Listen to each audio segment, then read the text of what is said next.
Billy just walked in. Thanks for telling me we moved it up. Whoa. So you come in and hold on.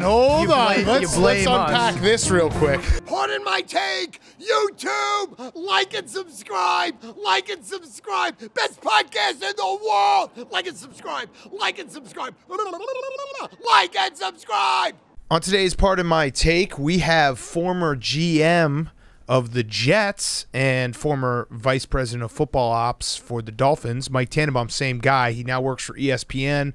He was in person, great interview, little different because it was a lot of inside the NFL, how a front office works. We also held his feet to the fire on a couple of his takes against Baker Mayfield. So shout out Baker. We got your back still.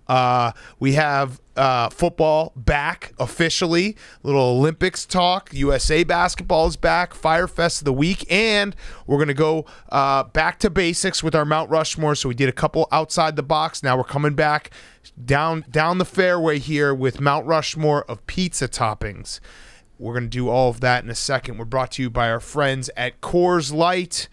Do you ever feel like summer just flies by? There's a lot of talk that August is the end of summer. Well, it's not. We're holding on to summer, and we're slowing down the last month of summer with Coors Light. Summer always feels like the shortest season, but we need to make the most of it. We also just need to chill.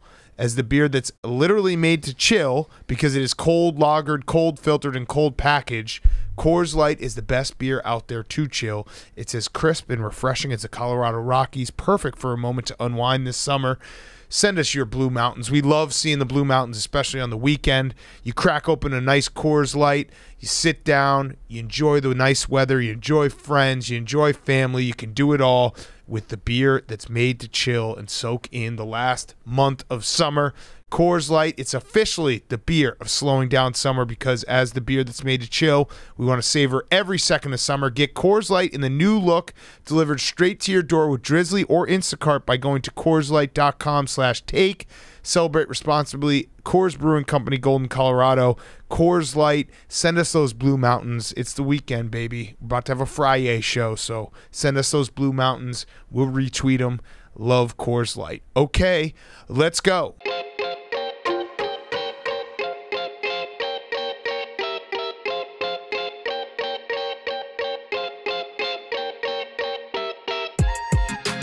Welcome to Pardon My Take, presented by Coors Light, the beer made to chill. It's the beer for the summer. Send us those Blue Mountains. It is the weekend. It is Friday, August 6th, and football is officially back. We got football, baby. We're recording this earlier in the day. It's 12:10 in the afternoon. Yes. But I can tell you what happened at the Hall of Fame game tonight already. Ben Roethlisberger was there. Yes. He was on the sidelines. Sunflower seeds? No, gum. Gum. Actually, no, jerky. Gum. How about it would be like Kung Pao chicken flavored gum. Yeah. It might have just been Kung Pao chicken. He might have had just a PF smoothie. Yes. Just a mixture of all the appetizers blended into one creamy drink. But Ben was on the sidelines. Some people think that he looked good tonight. Yes. So when people shit on the first preseason games and the Hall of Fame game, they don't realize what this does for us. Tonight is all about just getting your eyes used to the colors on the screen, a ball moving back and forth, the helmets, the score, all that stuff. We know the game stinks. I think the over-under was like 32.5 tonight. We know that the Hall of Fame game has changed where it used to be you'd get maybe like a series of the starters. Now we get nothing. We get like all backups all the time. And I get it. I understand it. It's about just getting yourself in the motion, feeling like it's a practice swing. It's not even a practice swing. It's looking at the pitcher, timing the pitcher mentally from the dugout. The practice swings are like week 3 of the preseason. This is going to be important tonight for a couple reasons. One, we get Gucci DiNucci back on the field on the TV. It's actually better. I like the fact that we've got Ben DiNucci playing quarterback tonight because it feels like he's a starting quarterback in a weird way because we did see him start a primetime game last year. So it's like, oh, yeah, this means more. This Hall of Fame year, I recognize that guy. So we've got Gucci DiNucci, and then we've also got whatever new curveballs that Fox is going to throw at us with the score bugs and like the different graphics on screen. This is our first time seeing that. Is Fox tonight? I think it's on I was Fox. going to say, gets you back to Joe Buck? Yeah. Okay. And Tom Rinaldi back on the number one team. Love it. Yeah. Love it. Getting used Is to the that. Goose going to be on the sideline? No, bring him back. Bring back the If you Goose. get him on the show. Aikman, Aaron Andrews, and Tom It's Rinaldi. fucking disgusting. We do that need to we get him on have the show. to. Yeah, we do. We have to be begging Fox to put Tony Siragusa back In a on small the air, hat. in a small In a hat, big coat. just wearing whatever he still has in his closet from when he was when he had his cameo on The Sopranos. Looking like a bear. Get him back there. But it is going to be interesting to see like what weird like flag graphics they have Yep, for us. yep. Player intros. Get mad about that? It's just stuff to get mad about in the new broadcast. And you know what? It's also stuff where once the actual regular games start happening and people start complaining in week 1 about the new Yes. things, be like, dude, I was mad about this a month ago. Yep. You're casual. You miss one very important thing that's happening tonight. This is time traveling night because the Cowboys are on Hard Knocks. Hard Knocks starts on Tuesday, which we will obviously be reviewing right after every show, or after the Hard Knocks show. So we get to watch things happen in the game and be like, ooh, I bet that's going to be on Hard Knocks. Usually the first preseason game, you get one guy who's like the 85th guy on the roster who returns a punt. You're like, ooh, maybe he'll make the team. Probably won't, but for at least a little bit, you'll think maybe he'll make the team. But I love trying to figure out what's going to be on Hard Knocks and then seeing it and be like, oh, fuck, it's the verbal meme Leo. Yeah. Leo's pointing at the TV, being like, I saw that. I remember that. Right, because you get to see it on the fancy cameras. Yeah, a I week remember when I later saw that in real before life. you saw it on the television cameras. Okay, so is Jerry Jones going to be? There are no owner suites, as far as I know, in this stadium. Governor suites, excuse me. Yep. So is he going to be on the sideline the entire time, or is he just going to be parked in his bus with like a pair of binoculars? He's got a big party. He throws a big party, I think, every Hall of Fame Huge party. weekend. Yeah. So he throws a big party every weekend. Jerry might not be there, but I do think that Mike McCarthy, knowing that the Hard Knocks cameras are going to be on him, and he knows that Jerry Jones is going to watch every episode of Hard Knocks because Jerry's a big, like, flashy TV guy. I want to see what the media is saying about me all the time. Mike McCarthy, I think this preseason is going to really kind of let it all hang out. I would like Mike McCarthy, noted watermelon smasher, to use it as a preseason, maybe smash like a single grape before the game. Yeah, just in between his fingers. Yeah, just be like, look at this, guys. Make some wine. Yeah. All right. I don't know. Something to think for about. For that reason, I'm going to take the Cowboys in the game tonight, just because I think that McCarthy, he knows that Jerry Jones has his like Emperor Palpatine breath breathing down his neck all the time. So he wants to set a tone, and he knows that he's on Hard Knocks. What's that? What's that, Hank? That came out of nowhere. Just because I haven't ever watched Star Wars doesn't mean I can't make the references. Yeah, fair enough. Sick reference. Thanks, bro. It was a sick reference. I've also never watched Star Wars. All right. Does he look like Emperor Palpatine or not? Yeah, no, he All does. right, That then- was a then good it one. is. It worked. It was. I was just taken aback. Let me cook over here. No, it was great. I was like fully supportive. All right. So, yeah, football's back. We also, Joe Judge is now, it's an arms race between Joe Judge and Dan Campbell, who can be more hilarious in their football guy-ish, characteristics. So you had Dan Campbell talking about fighting. You had him talking about like 200 milligrams of caffeine that he consumes every morning. It was more than that. It was insane. But then Joe Judge comes over the top. We talked about the scrum, the fight that happened at Giants camp on Wednesday, I think it was, or Tuesday. Joe Judge then came out afterwards the next day and he said, I'm not going to lie, it turned me on a little seeing the guys that passionate. Mm-hmm. So he is, and I'm just going to say he's lying. It turned him on a lot. Yeah. Like there's no way it was just a little. No, he was full mast. He's bonking himself. So just to fact check your stat a little bit there, Big Cat. You said, what, 200 milligrams? I don't know. I didn't know. It's 1,100 milligrams of caffeine. It's insane. So I think it would kill him. I don't think there's any way. It would kill most like small gorillas. Yeah. I think that, so 1,100 milligrams of caffeine. We'll put the clip in right here. Yeah. What's the... Okay, put that in put perspective. The clip in. So in perspective, like a C4 energy drink that you drink before a workout, that has 300 milligrams of caffeine. So this is nearly 4 C4s How much? that he drinks That's every impossible. morning. Listen, I believe that Dan Campbell can process it. I think I'm that going to figure out how much caffeine I drink a day. if you or I did it, we would die. Okay. I mean, Like literally die. I just based off of Googling like how much in a large coffee, I probably have about 600 milligrams of caffeine a day. Because I drink about 2 large coffees and a cup of coffee in the morning. Okay. So I'm still halfway of what Dan Campbell, and I'm always caffeinated. So I'll drink a C4 in the morning if I'm going to the gym, and then I'll drink a cup of coffee at around noon with my lunch. So that brings me to about 500, 450 per day. So combined, we're not drinking as much as Dan Campbell. Well, combined, we're not drinking as much caffeine as Dan Campbell does before 8 a.m. Jesus Christ. Guys, football guy. Yeah, he's just ready to roll. I actually think that Dan Campbell would have his testicles replaced with little mini footballs. Yeah. Well, depending on how many kids, if he's done having kids. Yeah. Well, that's his team at home. Yeah, you're right. You're right. You gotta wife is the coach at the house. You know, you gotta take care of your team at home. All right. We also have Olympic fever. Where are we at? USA basketball is good again, so that's good. We have the finals against France. We should. What are you gonna say?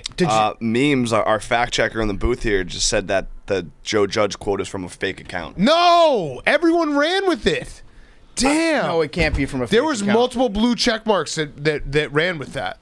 That sucks. I'm not going to believe that. That's one of those ones that even if it's fake, it's almost like the Waffle House guy. Even if that's fake, it's good enough that I'm running with it. I think that it's real. Yeah. I saw enough blue checks get duped by it. Hey, Billy. Billy's here. Billy just walked in.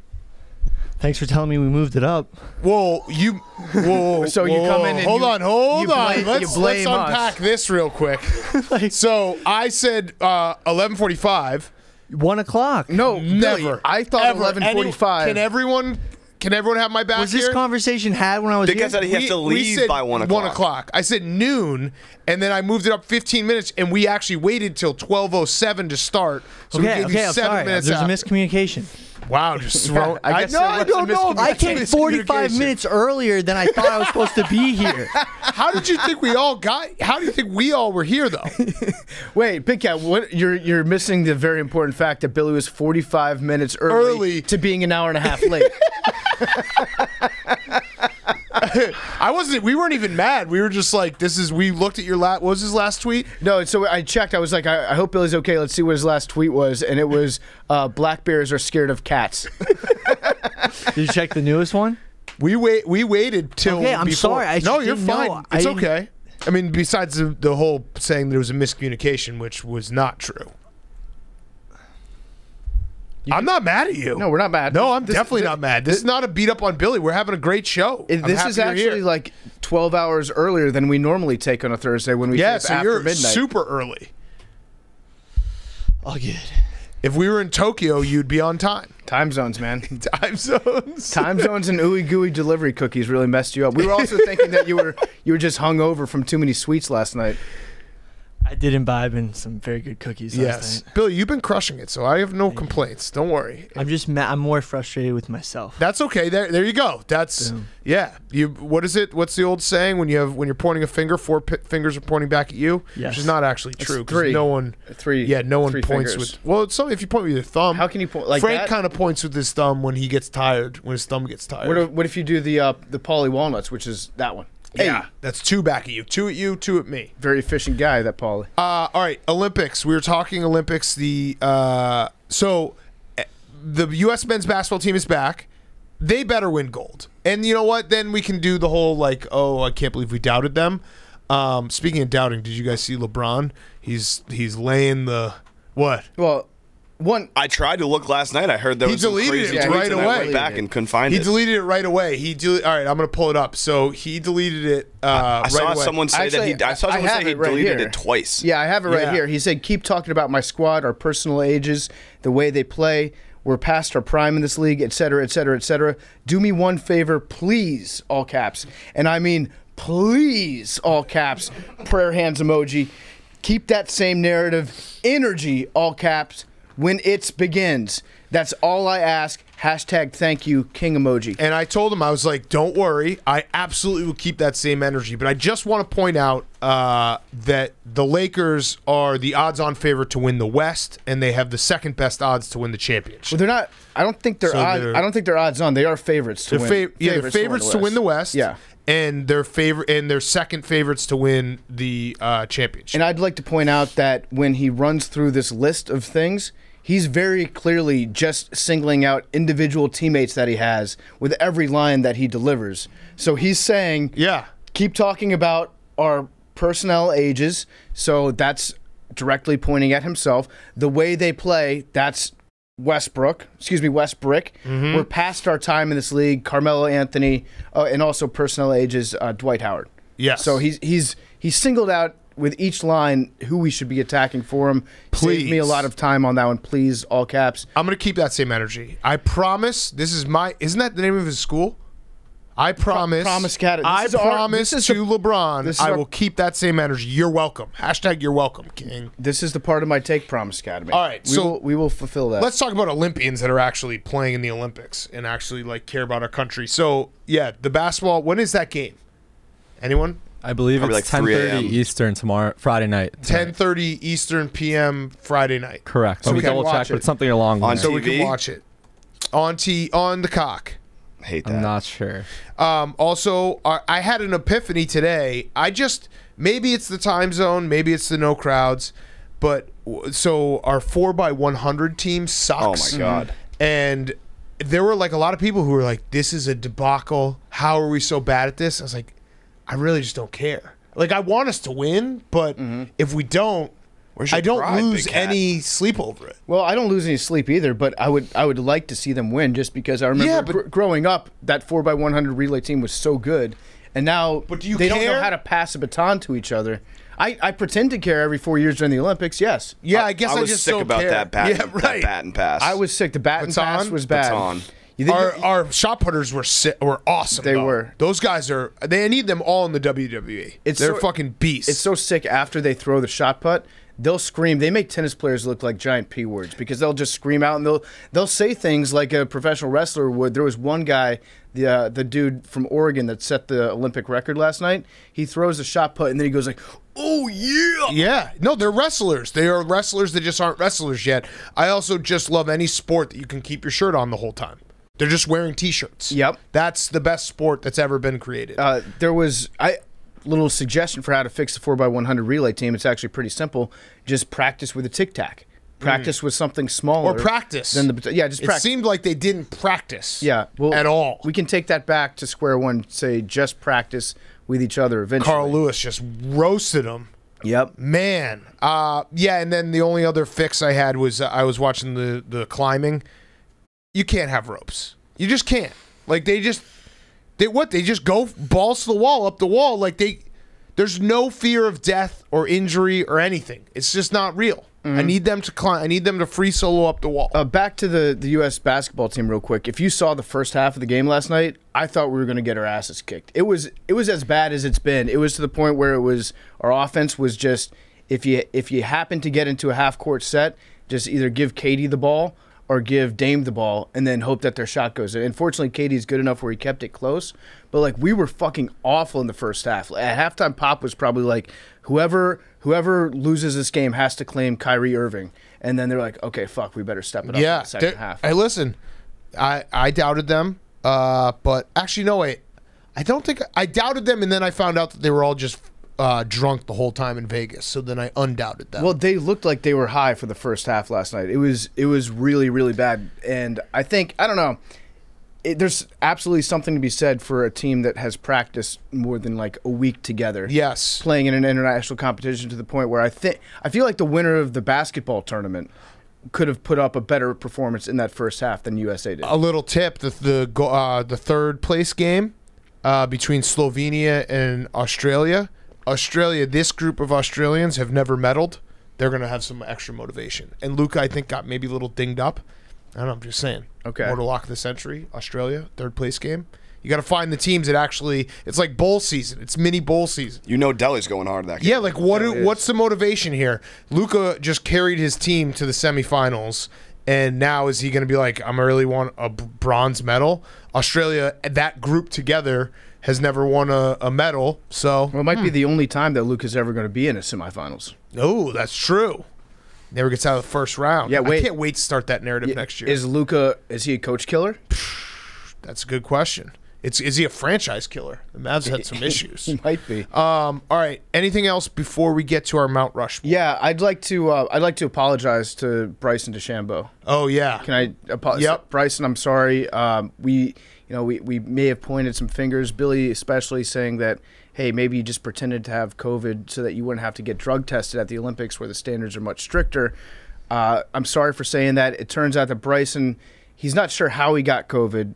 He doesn't have the vaccine, but he said that he didn't take the vaccine because he didn't want to take it away from someone else who might have needed it. Chivalrous. So how many lives do you think that Bryson DeChambeau saved by pretending to get COVID? When I read that quote, I was like, dude, is this quote from December? Yeah. Like, it made no sense. You could, if you walk down the street in New York, you will get propositioned with the vaccine every other block. Yeah. I literally got the vaccine in Grand Central Station. Right. Yeah. You could get it. You stumble into the vaccine. But Billy, how many people? Bryson, good for him. How many people did you kill because you selfishly took the vaccine?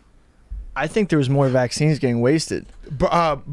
Did you see they're going to start paying influencers $1,000 to talk about the vaccine? I know you're a big vaccine guy, Billy. Can I become a vaccine influencer? Yes. Yeah. I think that'd be great. But you have to believe it. I will. It's called. Oh, you will? If And I you have to get it again. You'll believe that it's good? I will get vaxxed up 6 times. Like, once you get vaxxed, Yes. it's breaking the seal. We actually, Billy, might Finally. have to get vaxxed again. I will get 6 vaccines. We might have It's to. $100 each, right?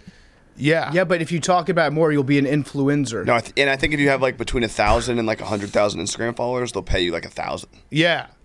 We should get a promo code Billy. If you show up and ask for the vaccine, promo code Billy. Billy gets $5. I want that big pharma money. You can use all your pie energy into this. Yep. Perfect. A couple other things that I had. Ben Simmons says that he wants to play for the Warriors right now. So do I. Apparently, he's cut off all communications with the Philadelphia 76ers and says that he wants to play for the Warriors. I have 3 words. 2 words, actually. Shooters shoot. Shooters shoot. When I saw it, I was like, yeah, dude, we all do. We all would like to play with Steph.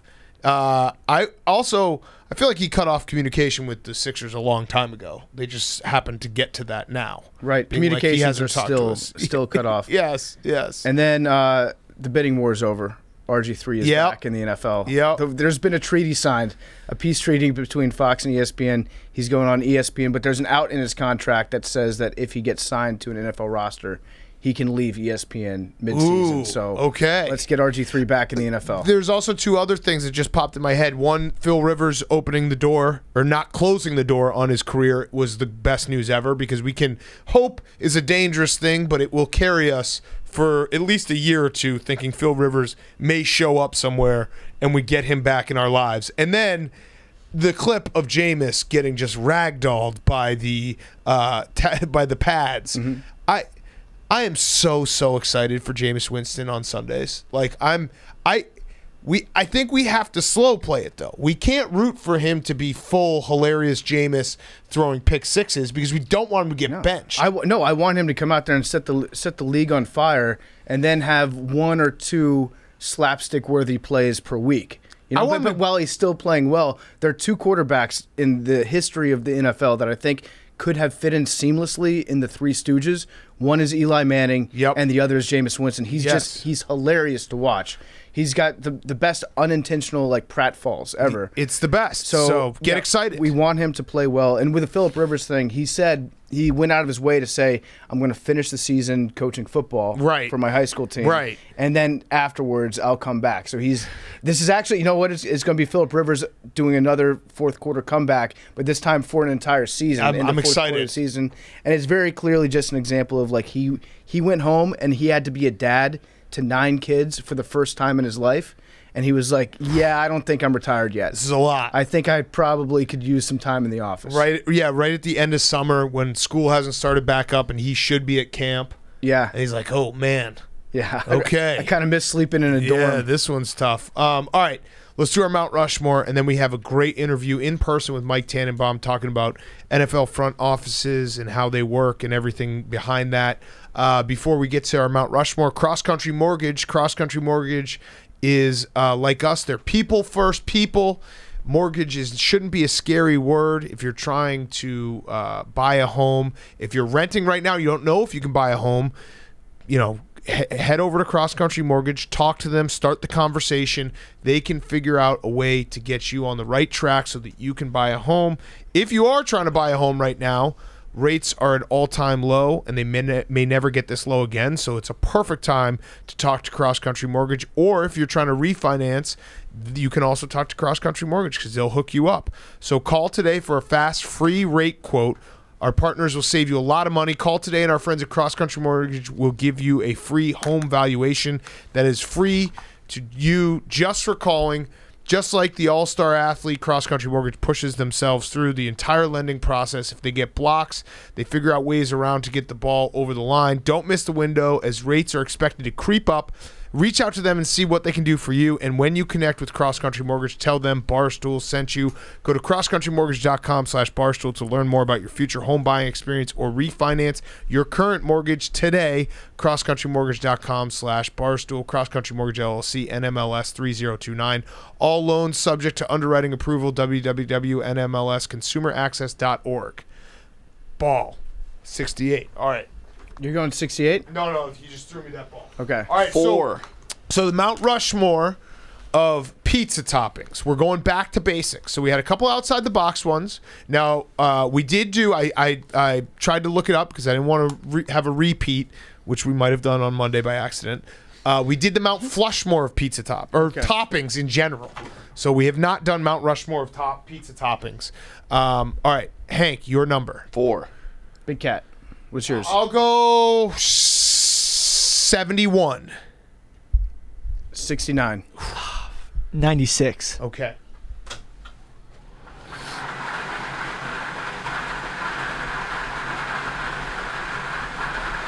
Oh boy.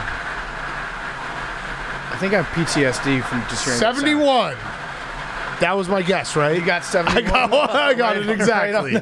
God damn it. Look at that. That's such a fucking waste. You got to be kidding me. All right. There's a few that are good. Wait, what order do you want to go in? I'm figuring it out. Let's go Hank this way. I think I can get what I want on the third. On the comeback? Yep. I'm starting. Hank, you start. Pepperoni. Fuck. Okay. All right, that was maybe a mistake. That was 1-1 overall. That was maybe a mistake. Hank, how are you feeling about your Mount Rushmore? I feel great. Yeah? I mean, I've been in the lab and working with my team, got a whole new strategy. When it was pointed out that your last Mount Rushmore, you just picked a bunch of teenagers and maybe some even younger? Yeah, underage, prepubescent. You wanted to hang out with a high school girl? She's 18, first of all. But second of all, it's like I watched a cartoon when I was like 12. She was when I was 12, she was older. She was older. In context, when people are like, dude, like you're trying to pick up. I was like, yeah, I guess, whatever. But I think context matters with that. Okay.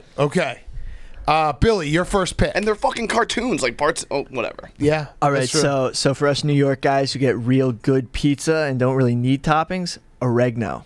Oregano. What, Whoa. Like shake? Yeah, a little oregano. Okay. I think you're missing I don't hate a that. letter there. Oregano. Oregano. All right, I'll one up you then. Oregano. I'll one up you for the people that don't need toppings. The topping would just be cheese, plain. Just plain would be my yes. Plain. I think you can take plain anywhere. If you can do a plain pizza right, then I think that you can do everything else right. Exactly. Start with the Dave- basics and build off that. Mr. Pizza Guy Dave Portnoy picks plain. You don't think that's a topping? You call a pizza place. You say, "Can I get a pizza, no toppings?" All right, fine. Is there I cheese won't. on it? You I'll say throw a it out. slice. No. I'm just flag. that's the only thing I'm saying. Cheese pizza. Cheese pizza. Yeah. All right. It's not really a topping though. All right, then we won't do it. All right, fine. I don't want to be. I'll like do something Mr. else. No, that's fine. It plays. Cheese isn't a topping because All right, if there's fine. no cheese, then Fucks it's up just my draft. tomato That's sauce. fine. No, but that's Brown a to different stand on topping. without Rushmore. No, Wait. okay, I have a question. I have a question. What if are different types of pizzas toppings or? All right, I'm gonna change it. I don't know what that question was. I'm gonna pretend you didn't. No, but like white. Ninja but like, Turtles again. I but thought white- we were doing a basic Mount Rushmore. I might have fucked it up. I'll take 50% what about white ownership. pizza? You know, white pizza. Billy, you're asking, Yeah, that's a good point. No, because you're asking if removing a topping counts as a topping. No, Right. it doesn't. It's an anti-topping. All right, I'll change. I'm gonna get a lot of heat for this one, but I don't give a fuck. Pineapple. Fuck you, big. No. Hawaiian, Pineapple. dude. Hawaiian Pineapple. cuisine. That's Pineapple. I was gonna go with ham and pineapple at the turn and just love to hate on pineapple. Hawaiian It's pizza is delicious. Yes. So now I got to do an audible because I was just gonna create an entire Hawaiian pizza. I had to do an audible because I was gonna created plain pizza. That's fine. I'm gonna go with ham. Okay. Ham's good topping. Ham is a very underrated pizza topping, I think. And then I'm gonna go with what, Hank? Literally nothing. I am literally looking at my list, like I didn't make a facial expression. Yes, you did. I just saw you. Did you make a list for this one? Yeah. Okay. Hank literally just went like this. No, literally no. Hank's got to tell. You guys he just took out an Oreo and he listened to it. You guys are like trying to. I don't know. Okay, all right. Let's keep going. I'm literally just like. Let's keep going. I'm just existing in the studio and everyone's coming at my neck. I'm gonna go ham, and then since I can't go with pineapple, sorry, I'm gonna go with. I like black olives. Ooh, I had it on my list. Black olives have the most flavor per surface area of any pizza topping. I can't believe this lasted this long. I'm gonna take sautéed onions, or just onions. Do I have to clarify? Just onions. Onions. All right, fine. Just onions. Put it in as onions. Especially if you took ham, pineapple, and onions, then that's a pizza fit for a king. Yes, it is. All right, Billy, or Jake, Jilly. I was gonna do onions and peppers, but now we're just gonna do peppers. Okay. Like, you know. Nice. You were gonna do two, but now you're gonna do one. It's good that you told us you were gonna do onions. Because onions and peppers is a great combo. That is a good combo. What color peppers? Good question. Red and green. You gotta do one, Billy. You gotta do one topping. It's one topping. I think you get all peppers, but peppers. It's more of a question of which one. If we made you pick, what would you pick? I don't know. Usually they're both on there. I feel like they're usually green, right? They're usually both. They're green. Okay. Wait, which ones taste better? But you're talking about mild peppers, right? Not spicy. Not spicy peppers. The best. Red tastes better than green. Okay. Hank. Sausage. Wait. I don't know how that got back to me. I thought they took sausage. What is your first pick? Oregano. Fuck. I took ham. Okay. Isn't ham the same thing? Yeah, I fucked that up. And I have that written down. I fucked that up. Barbecue chicken. Fuck. Okay. I could use that with my pineapple. That's fine. Okay. Next. All right. Good picks, Hank. I don't know if you guys know this, or you do know it, but I try to eat healthy as much as possible. Bring in salad every day. Yeah, you do. Yep. So with pizza, I want to have some sort of vegetable in to make me not feel too guilty. So I'm going to go with spinach. Okay. I actually think that's not a bad pick. I have a pizza place I go to, and they have like a big. Is it Hank doesn't like the on there? Yeah. No, I think it's spinach on there, right? Spinach. What's the green thing they put on the pizza? Oh, maybe basil. You're thinking. That's my pick, basil. So what I usually do is I'll order basil and tell myself that it's spinach. Okay, I'm taking basil. As healthy. I'm taking basil. So similar. They're like brothers. Yeah, I thought this shows how much greens that I've been eating, that I don't know the difference between spinach and basil, but it's definitely basil. I like those, like, you know, I don't want to. It's like on a margarita pizza. I want like 4 pieces of basil on a big pizza, and you get like a couple bites of it. I like a little bit more basil than that. I had basil on my list for sure. Okay. My next pick. You got 2. Jesus. I think I'm gonna go with green olives. Ooh. I like doing a mixture. I like doing both green and black. And then corner the olive market. Yeah. I mean, it's actually not a bad strategy in terms of voting. No, like olive people will. If there's one olive person out there. Fuck, now I want to change my pick. Can I change my pick? No, you can't change it, I don't think. I'm too reliant on olives, I think. All right, mushrooms. Mushrooms, fuck. Classic. All right. Mushrooms are really, really good on pizza. I don't like them or care for them that much in anything else, but on pizza or maybe in some pasta, really good, especially if they're sautéed in butter. Yep. Now, can we do different cheeses? Fuck. Can we? No? Yes. Okay. Yeah. All right. My last pick will be ricotta cheese. Ricotta cheese on my pizza. That's different than regular cheese pizza. Right. My only complaint about ricotta is I don't like it. Sometimes the circle of ricotta is way too big. Yeah. I can't believe this one lasted so long, but anchovies. Yeah, Ravel. Come on. Dude, it's such a good one, right? I mean, there are people, I feel like people who love anchovies will swear by it. They'll fucking go to war for it. It's a pander pick for the anchovy cult. Right. Because they go hard. So split the vote. Anchovies actually, I think they have more flavor than olives do. Yes. Anchovies are delicious. Go hard. But I don't know. It's tough to get them on a pizza because you really have to know what you're doing for me to order like a full fish from you on my pizza. Right. I'm not going to do that. Papa John, don't necessarily trust him. Okay. Hank, your last pick. In a miraculous turn of events, all my top 4 are still available. Nothing got taken off. Bacon. Wait, did you go all meat? Yeah. What'd you get? Pepperoni, sausage, barbecue chicken, bacon. You made a meat lover's Fuck. pizza. The best pizza. Damn it. Put it in a papadilla and you got the perfect pie. You know what though? You know what though? I don't think the listeners are gonna like. There all are meat. vegans out there that listen to this show. There's at least Stop one. listening right now, the right, Billy Billy? stands. Get those fuckers out of here. A hamburger? Anyone like Unsubscribe. hamburger on their pizza? Sometimes. Sometimes. Buffalo chicken? Buffalo Meatballs. chicken I had. Buffalo chicken. Meatballs, that's a miss. Fuck. Prosciutto. Oh, That's a miss. Mozzarella. Peniala vodka on the pizza. That's good Okay. too. Sun-dried tomatoes. Do you know what's now this is getting crazy, but there was at Wisconsin, Ian's Pizza, they had waffle. I'm sure everyone has this, but waffle pizza, chicken and waffle pizza. Damn. That was fucking good. You know what we really missed good. big time? The stingers. The hot peppers from Colony Grill. Dude, Colony Grill, could I have done hot oil? Yeah. Fuck. Hot oil is my favorite. All right. I don't really love my draft, but we'll see. Yeah, the 2 olives might be tough, but I don't know. Hank, good I'm picks. pretty confident we I knocked think out. you guys probably second. We'll see. I think that Cheese pizza really fucked me up. I think that people look at Hank's Mount Rushmore and be like, he should have had at least one non-meat ingredient in there. It's true. Fuck Should have 'em. thrown in a teenage olive. girl. It's a good thing I don't do my picks for the people. I do them for myself. Wow. Wow. All my picks. All right, let's get to our interview with Mike Tannenbaum. Awesome interview.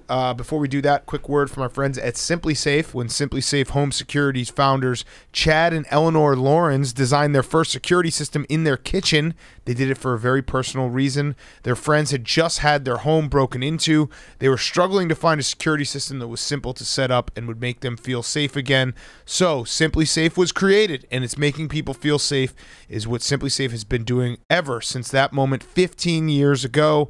A passion to protect people not only drives every engineering detail in its products, but it motivates every interaction with its customers. And the thing is, Simply Safe just makes it so easy. It takes about 2 minutes to customize a system on their website, simplysafe.com/PMT. Simply Safe has highly trained security experts ready whenever you need them, whether that's during a fire, a burglary, a medical emergency, or even just when you're setting up the system. There's always someone there who has your back to keep you safe and make sure you feel safe.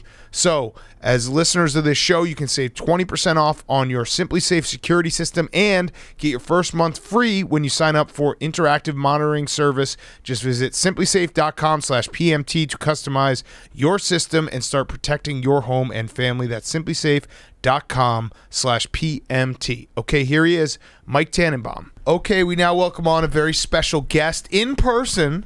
It is Mike Tannenbaum.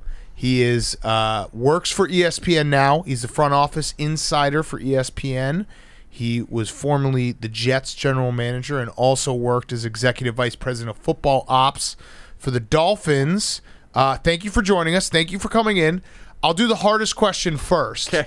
PFT and I, as diehard football fans, how easily could we do your job? Oh, very easily. Okay. I mean- That's what we thought. GM, yeah, like we could have done that, right? Yeah, I mean, we could do a little like job swap, right? You know, Yeah. you sit back, you give out orders. If it's right, it's your decision. If it's wrong, it's everybody else's. Yes. We were actually just talking on the show the other day, saying that the best thing that a general manager can do is to draft a new quarterback, and then if things go badly, you just blame the new quarterback for being bad, and then that kind of lets you skate a little bit. Do you feel we have an accurate representation of what your job was? Yeah, in all seriousness, in the Jets draft room, we used to have a sign that said, "Success has many fathers and failure's an orphan," which was like, hey, everybody wanted to draft Darrelle Revis, but Vernon Golston, effing Tannenbaum, can you believe he did that? Right. You know?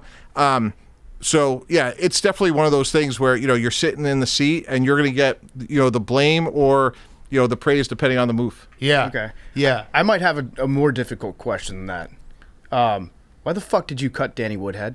That's a great call. That was an egregious mistake. Yeah. He's my favorite person in the entire world. I would have just kept him around just to have that personality in the locker room because he's like the nicest person that you'll ever meet. Yeah. But also to your credit, you did cut him But you did find him too, so I guess that you deserve a little tip of the cap for that. Actually, Mangini found him. We were at the end of the draft, and we were looking for guys like you're looking for attributes, and this guy had unbelievable production. Short, white guy, great ball skills, great kid, and it was just one of those things. Like you're making that decision, and one of the things I think people don't understand is like, oftentimes, like you're counting heads, like, hey, is it going to be 4 running backs? But a lot of times the tiebreaker is going to be about special teams, and we kept like a DB. It was a dumb decision. So, like as a GM or front office in the NFL, what is the number one mistake that you see happen time and time again? Like, what's the thing that you're like, listen, people keep getting tripped up at this point? What you've been on both sides. What is that? Yeah, because I would say like sometimes we scout with the ending in mind, or we have like these preconceived notions. And one of the few I tell you, like I got right was Justin Herbert. Like I scouted him for 2 years. I go to ESPN and I'm standing on the table like I want this guy, and I'm watching like in the media like we all have these incredible biases. And I said it, which was if Justin Herbert played in the SEC, he would have been the number 1 pick in the draft. But he's quiet. He's in Oregon. A lot of people just didn't watch him as much. So I think what happens is, Joe Burrow, like incredible year, great guy, leader. Tua, Nick Saban standing on the table for 2. It's hard if you're running a team and your job's on the line and Nick Saban says, hey, this is a guy you need to draft. It's hard to not let that influence your decision. But if you went through the process, like there were so many things about Justin Herbert. He was the biggest, the fastest, the smartest, very competitive. Like sometimes we overcomplicate it. Right. Mm-hmm. Okay, that makes sense. So how long do you give a quarterback typically to be able to tell, is this guy going to make it or not? Because we've talked to a few people, and I think we both kind of used to be of the mindset that sometimes it can be good to let a guy sit for a while, because if he's not in the right situation, you could spook him, you could give him some bad habits, and he could kind of ruin himself if he's not put in a comfortable situation. But then I think we were talking with Schlereth, right? Mm-hmm. And Schlereth said that if the guy is going to get too spooked by coming into the wrong situation, he's probably not the guy for the long term. So if you have a quarterback like Tua, how long do you give him to kind of prove that he's going to be able to pan out before you start thinking about the future? Yeah, PFT, like we literally talked about that this morning, which is like if you go back like 5 or 10 years ago, like we would give these guys 5 years. Like Chad Pennington sat for 2 years before he ever played. Mm-hmm. Now like we're calling Tua a bust. Like Tua had major hip surgery a year ago, basically an abbreviated offseason. Like we got to give the guy a chance to see like what he has. Like I thought they did a good job of adding Jalen Waddle. Like they got 2 guys that can run in Fuller and Waddle. So I think he needs a lot more time. And in another year, we'll know. Like obviously this is a consequential year, but I think sometimes like we move on from guys way too fast. Do you think that's because sometimes it's fun to just say that guy's a bust? Like it's fun to There's just nothing fun about that. It's fun for us. To slap a bust label on somebody. Oh yeah, of course. If you drafted him, it's probably not as enjoyable. But for us, it's nice to just like have a nice clean label and be like bust. Then I don't have to think about him anymore. Well, what happens when he comes back to life? Then you know what? I was originally right about the quarterback being good before I slapped a bust label on him. You definitely should be a GM. I mean, you have all the traits of a really good GM. So I've always thought that from looking from the fans' perspective, the thing that really trips up front offices and organizations is everyone is very competitive. The scouts are competitive. They want to be a GM someday.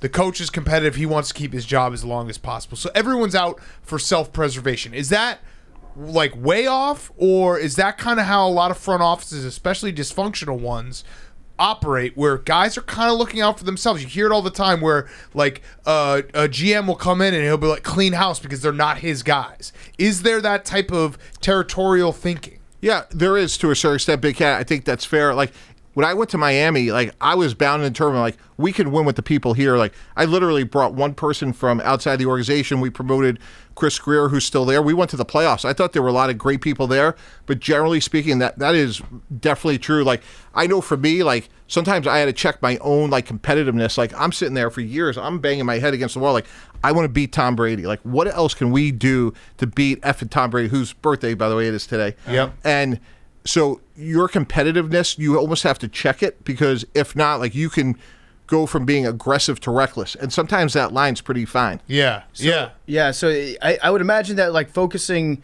all your energy on how to defeat one person in your division, under most circumstances, probably wouldn't be worthwhile, right? That person would be just like living rent free inside your head. But when it's Tom Brady, who's dominating the league for 20 years or winning multiple Super Bowls, then you kind of have to start to think about building a team that can specifically attack him. Let's be really clear. Like, Tom Brady isn't living rent free. Like, he moved in, built a freaking neighborhood. I mean, both at the Jets and the Dolphins. And in all seriousness, that's why we made the trade with Favre. Like, you won't find a better human being than Chad Pennington. Like, this guy is a pro's pro. He was a good player, took us to the playoffs multiple times.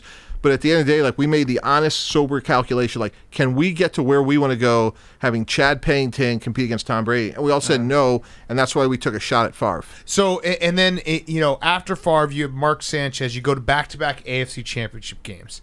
Now, was there a feeling like we're on to something big, or we're farther away than maybe the AFC Championship game? We just got a couple breaks along the way. Yeah, and clearly that was another mistake, which was, it's such an unusual fact pattern. Sanchez comes in. We win 4 road playoff games. We beat Tom Brady, Peyton Manning, Philip Rivers on the road. We extend him, and he plays worse. And you bring up a great point, Big Cat, which is you got to evaluate your own correctly. And no one does that better than Belichick. For all his superpowers, if you look over the years, like, he'll move on from a guy a year too soon than too late, and he deserves a ton of credit for that. Yeah. Can we go back real quick to like how you got started in this business? Because I heard that it took like Bill Parcells a couple different phone calls to convince you to come work for him. Like, initially you didn't want to do that. So how was he able to talk you into starting? Gosh, I don't know how you got that, but that's sources. I'm a reporter. Yeah, no, that's very few people actually know that. So I was an unpaid intern, graduated from law school, worked for Coach Belichick. Belichick goes to the Patriots to the Jets. Belichick recommends me to Parcells. They put in a permission slip. My boss says, you can't go. I call up Parcells. I had never met him. I grew up in the Northeast. I was scared to death of him. And I said, hey, Coach, I just want to thank you for showing interest. And, they're denying permission, but I want you to hear from me, thank you. He's like, well, I'm going to make this real easy. I'm not interested in, interviewing you. The job's yours. So you quit, walk out the door, and get on the plane. So I'm like, hey, Coach, thanks for I panicked. I hung up. Oh, really? I hung up. Wow. And I was like, I thought I was a saint. I was making $27,000. They offered me an extension starting at $35,000. I think I made it, man. 4-year deal, making $35,000 in the NFL. Coach Parcells calls him back. He goes, hey, why won't you get on this plane? Tell me what it's going to take. I'm like, it's not about the money. I want to be a GM. I have this dream. He's like, well, why won't you come here? I'm like, because I am scared to death of you. I grew up in the Northeast, and you scare the shit out of me. He's like, well, why can't you live your dream with me? And we had this great conversation for the next 45 minutes about life, dreams. I'm like, you know what? I'm going to get on the plane. There it is. Wow. And I just walked out of the Saints facility, got on a plane, and then the rest was history. So he sold you on it. What did he say to make you no longer afraid of him? PFT, he had a line that I'll take to my grave. He goes, you're either one of us or one of them.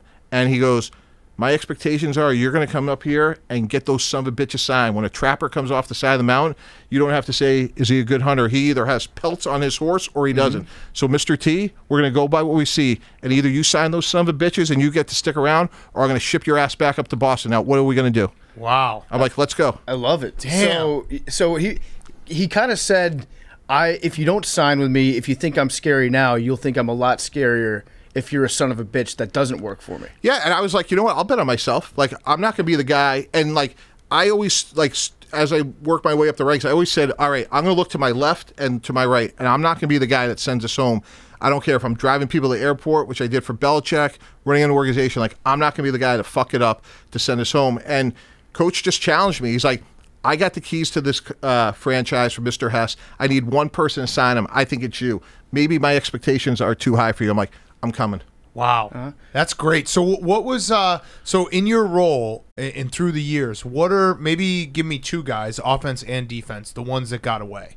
The ones that you were like, that was the guy that I had scouted, that I had looked after, that I wanted. I knew he was going to be great, and for some reason we weren't able to get him, whether it be via trade or the draft, however it may, fall down. Yeah, I mean, we could talk about the Tom Brady story for a second. So this is incredible. So at the time, you guys may remember, the Jets facility was at Hofstra University. We take Chad Pennington in round 1 of 4 first-rounders. In the 3rd round, Bill Walsh drafts Giovanni Carmazzi. Yeah. From Hofstra. And we're like, God, we fucked it up. Like Bill Walsh, the greatest quarterback coach of all time, right, takes a guy that's on our campus, right, and we draft Pennington. And in the 5th round, we had a scout, Jesse K. He is standing on the table for Tom Brady. He's like, I'm telling you, this guy is great. I saw him against Syracuse. He has rare leadership. And we're all like, come on, Jesse, we just got Chad Pennington. And if we were going to take another one, it should have been Carmazzi. Like, Bill Walsh takes Carmazzi.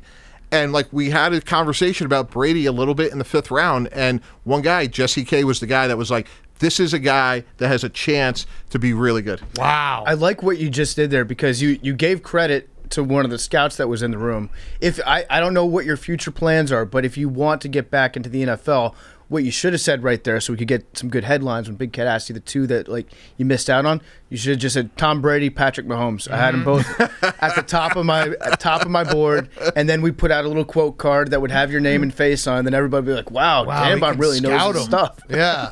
That's crazy though, the Tom Brady. So what ended up happening to Jesse K? Where's he now? He's retired. He was a dyed-in-the-wool scout, long time, like great guy, a little bit of an old school like feel guy. Yeah. And again, like if you think about Tom Brady's narrative, couldn't start at Michigan, slow, right? Like what's the attribute about him? Like if he can't beat out Drew Henson, like at that time, like Chad Pennington was like the golden boy. He had Randy Moss and we were shocked.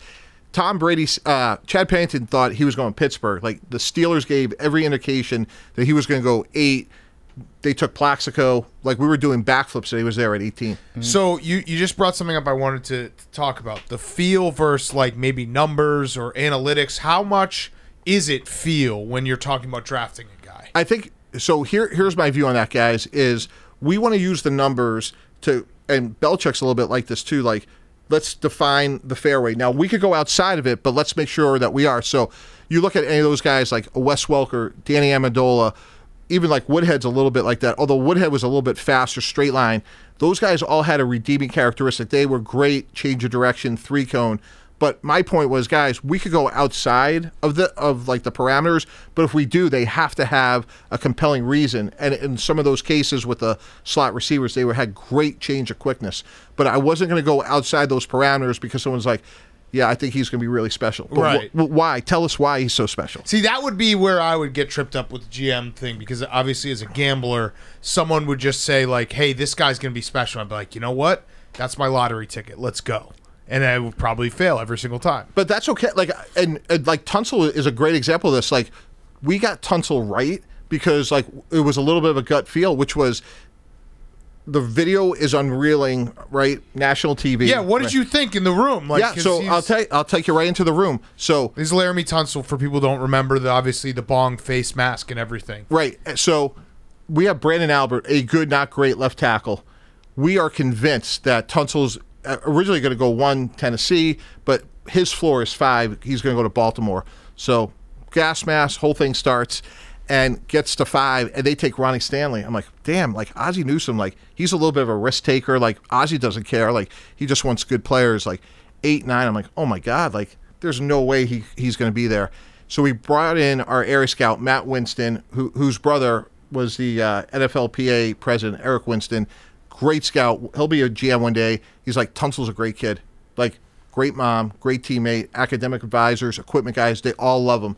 And obviously, look, if you're going to take, if you're not going to take somebody because they're smoking weed, like, there'll be 8 guys on the board, right? Right, yeah. Right. So he just happened to get caught. And right. So he's sitting there at 13, and we were all like, look, like, he's a great kid, made a mistake, and it was a great opportunity for us. So it was a feel thing, Big Cat, but, like, we had a great scout who, like, went in there in the fall, and we knew exactly what we were getting. Yeah. I don't even think it was that big of a mistake. The video was pretty cool in retrospect. Mm-hmm. Like, yeah. Actually, I kind of wish I had a video like that out there. Actually, it gets even better. So, like, not a drug guy. Not a drug guy.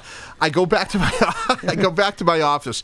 I am doing backflips. I'm like, we just got the first guy in the draft, and we didn't have to trade out. Like, this is unbelievable. I call up my wife. I'm like, Michelle, can you believe how unbelievably lucky we are? Like, I can't believe. Like, I am so pumped. She's like, you got a problem? I'm like, what are you talking about? She's like, we had young kids at the time. They're like, they're scared to death, and I'm like, can you just handle it? She's like, no, you're going to handle it. And I quickly went from being a GM to like a very concerned father of like what kind of role model? And like, of course, like the next day, like good people make mistakes and, like, like the whole spiel.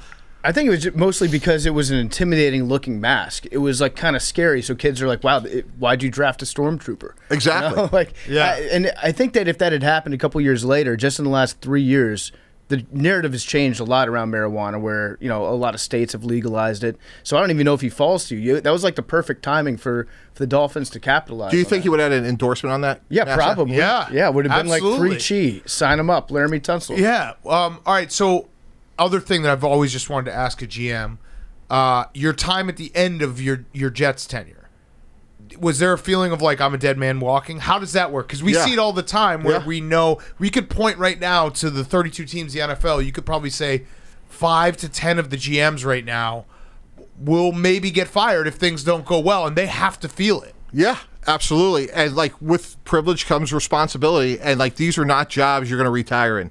And it sucks, like, when you see your name on the back page and like, your day is coming, and there's not a lot you can do. And I always felt like, I'm not going to change. Like, I'm going to be the first guy in every day. And I feel like my motivation was slightly, like, there was an insecurity, like, did I ever really even deserve this job? Like, I replaced Bill Park. Like, who am I? Like, so I was always like, I'm going to be the first guy in, the last to leave. And even, like, when I knew those days were coming, I'm like, I can't change. And, and then you look back and you're like, you know what? We stood shoulder to shoulder with the best in the game, and we held up pretty well. Yeah. So one of the best guys that you drafted, Darrelle Revis, one of the best cornerbacks to play in the last, probably in the history of the NFL.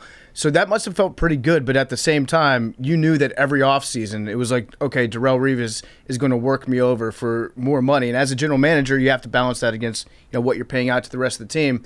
Do you, is there a part of you that kind of regrets having him on the team where it was like, it made your entire offseason such a pain in the ass? PFT, those are good problems to have. Like, we'll sign up for those. Yeah. Coach Parcells always used to talk about, Mr. T, let's worry about write-ons, not write-offs. Everyone's always worried about get the money. Get the money, and we'll figure out the rest. Yeah. So those are good problems to have. Yeah, he was a great player, and I actually think he played the system as a player exactly perfect. He maximized his value while he was in the league in the way that he would renegotiate all the time. But that was always like the constant storyline in the offseason. Did you ever feel like you had to be prepared in advance for those negotiations, even like right after he signed the last one? Yeah, no doubt. And what most agents don't understand, guys, is the most effective pressure that a player could put on is from within. Now, with Rex, everything about Rex is true. The good, the bad, the ugly, and I love him. But when he's out there every day saying he's the best player in the sport and we couldn't line up without him, like, that is not exactly, negotiation 101. Right. So, and his agents, certainly to their credit, like, we're going to use everything that Rex said, but the amount of pressure that was put on internally, like, we could not function without Darrelle Revis. Yeah. Mm-hmm. So that was like the holdout. A player that's actually willing to hold out and is a talented football player, that's the best strategy typically. Like, that's the way to maximize value. Yeah, and you have to convince the front office that you're going to miss games. And I've said, for the last year on ESPN, like with Aaron Rodgers, like, Green Bay will not blink or even think about blinking until he doesn't show up. Now, when he doesn't show up, now they're going to take a half a step back and say, hey, can we get 3-1s from Denver? Really, what do we have in Jordan Love? Can we get Nick Foles for a year? All those other discussions, the day he doesn't show up, those discussions begin. But until then, they're going to assume that, hey, he's mad like a lot of us are at his boss, but when the rubber meets the road, he's going to show up. So so in your mind, that entire stare down never really was a stare down because there was never a day that he didn't show up. Big Cat, I said for a year, until he doesn't show up, he's a Green Bay Packer.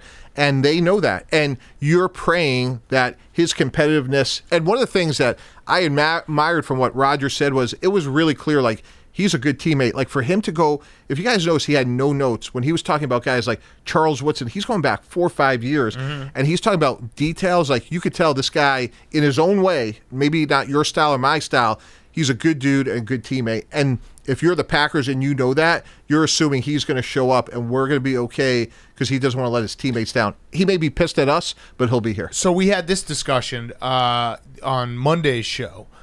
When you have a generational talent like Aaron Rodgers, when you have a Patrick Mahomes, how much do you think the game has changed where what he said was essentially like, I want to be part of the process? Do you think the GMs have to start doing that more for their quarterbacks? Why wouldn't you? Like, I had Chad Pennington and Ryan Tannehill be part of the coaching search. Why wouldn't you? Like, they're going to see things I can't. And by the way, like, you thought Woodhead was a bad decision. I'll give you a worse one. Like, we cut Jericho Cotry, who was this great dude. He was speed deficient at the end, tough and smart. I remember the day we cut him, I thought the quarterbacks were going to kill me, and they were right. You know, there's certain things players are going to see that you never can. The object of the exercise, fellas, is like, we got to get this right. Right. So why wouldn't you at least listen to Aaron Rodgers and say, hey, we're going to cut the receiver you like because he can't cover kicks. So here's our decision. You can be mad, but you should understand why. Yeah. And maybe give him an opportunity to object and say something that you hadn't considered. Why not? Right. All you want to get it right. It doesn't matter where the answer comes. It could be from Jesse K or Aaron Rodgers. Let's get the answer right. Let's get all the information in, and then we'll make the best decision for us. Yeah. We're going to get back to Mike Tannenbaum in a second, but before we do, this interview is being presented by our great friends over at Roman Ready ED. Now that the world is opening back up, so many new thrills are on the horizon. Whether you've been in a relationship for years, you're just getting started, or you're excited to get back out there and meet new people, when the moment comes, you want to be ready. Go to GetRoman.com/Barstool now. Talk to a U.S. licensed healthcare professional and get Roman ready. With Roman, you can get a free online evaluation and ongoing care for erectile dysfunction, all from the comfort and privacy of your home.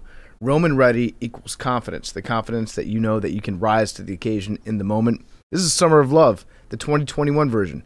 Roman wants to make sure that you can participate in your way, whether that be as a single person or as a couple who would still rather stay inside with each other.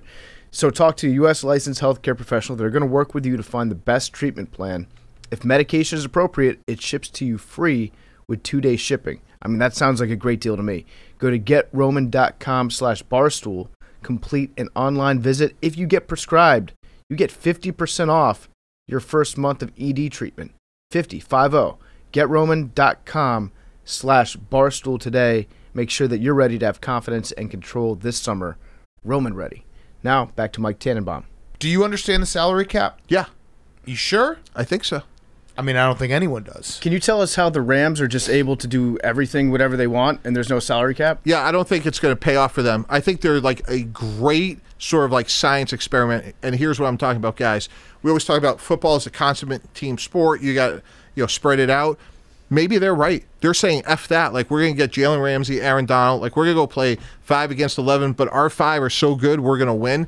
I think when you look at their offensive line guys, they are paper thin. And if anything happens to their starters, especially a guy like Whitworth and his age, they could be in big trouble. And look, I thought, when you look at their running back situation, they were going to be a little thin there. I mean, it's a tragedy what's happened there, obviously.